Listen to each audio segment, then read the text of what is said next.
Hello everyone, this is Corbin. This week we are focusing on constructivist theories. For a brief overview of this lecture, I've provided this guide. This week we are covering constructivist theorists, their roles in flipped classrooms, as well there is an overview of the content covered in this lesson.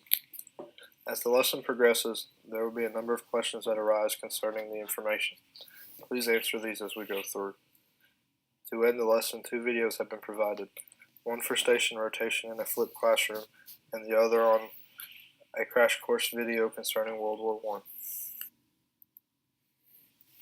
The first theorist we will focus on is Erikson. Erikson proposes that as people are developing their personality, they will face different types of crisis that they must resolve. In each of these, they will have a success or failure, which will have a decisive role in their personality development. He proposes 8 stages, which will be provided on the next slide, that through the success or failure will either determine a very important virtue or ruin it. Through his 8 stages, we see each virtue is very important to that age range. I will touch in on 2 that seem to be the most important. The trust and mistrust stage is overall the most important first because the parenting of this time is very crucial. Active concerned parents are boosting the trust and hope of the infant, as uninvolved unconcerned parents are not. This is when the child is so infant that they do not know that they can yet trust other people, being very crucial to their development in the long run. The second of these that is very crucial is identity versus role confusion. This time period is when individuality begins occurring in high school, where the students often are conforming to the people around them.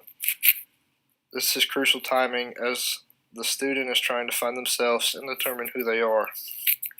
Guidance in these 2 places are important because you are setting the role of who the individual is and how they will continue to develop. In total, Erikson was saying experiences shape the person.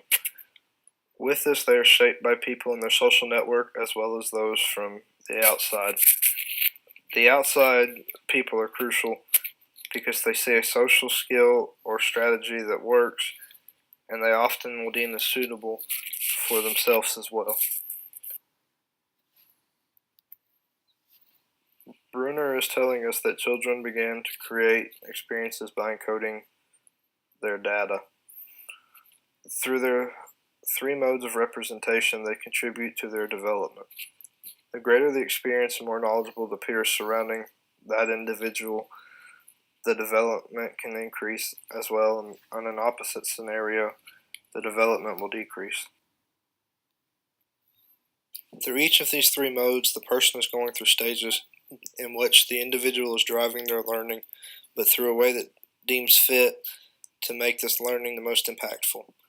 In the beginning of life, muscle memory such as throwing a ball, shaking a rattle, putting a pacifier into one's mouth becomes a repetitive motion, ingraining that if action A occurs, action B will as well.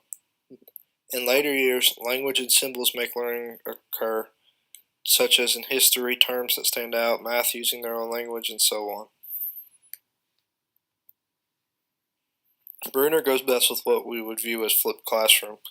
The student is constructing their knowledge through experience. They begin by learning simple and expanding on their knowledges at a pace that is most crucial and beneficial to their development. Kohlberg focuses on morality. This is crucial being a teacher.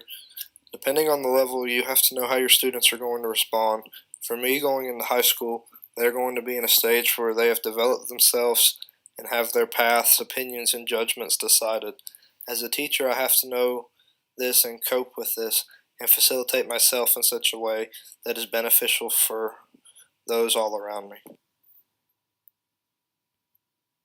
Lastly, with Kohlberg, he leaves the mind wandering as we make moral judge decisions, but they are not always the most popular and sometimes do not conform with what the legalities are. Just as with Heinz stealing the drugs for his sick wife, this may not be the most right decision, but this is the most moral that's going to help him.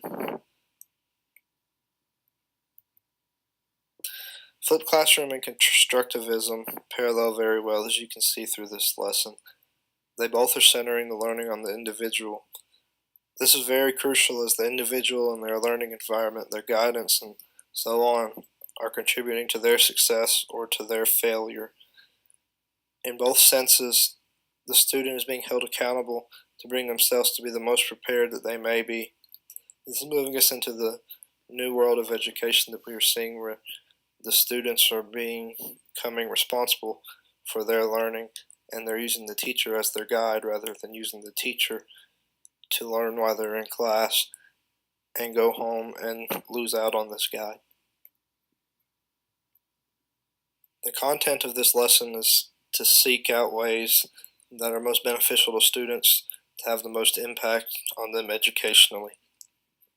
The point of the constructivism is to know that as a teacher, the student's going to develop how the student's going to develop, and that's okay and that's important.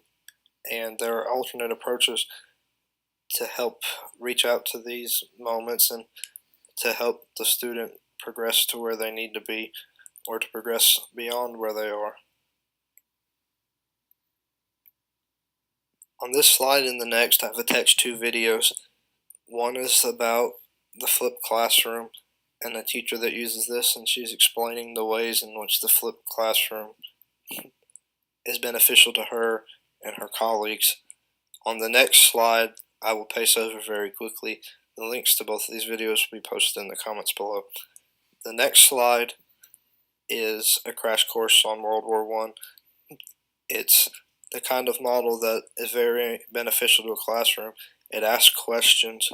It makes you think about what you thought you know, what you think you know now, and it improves on a discussion based, although not face-to-face with someone actually, but it arises of questions and makes you think through things to see things through a different light.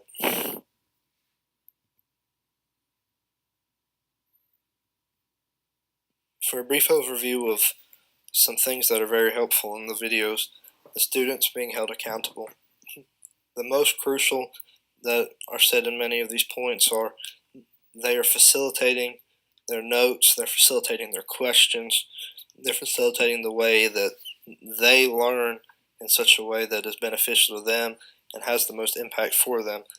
They're setting their questions up in a way that when class time is being used, they can come in and ask questions. They're setting their notes up in a way that they are understanding what the content is telling them. They are understanding the guidance they're getting at school. One of the most important things is that since this is outside of class, they are able to use this time and expand on the knowledge. They're not stuck just with this one video. They've got a base of what they want to know, and now they can expand and go learn other things that will be very intriguing to them.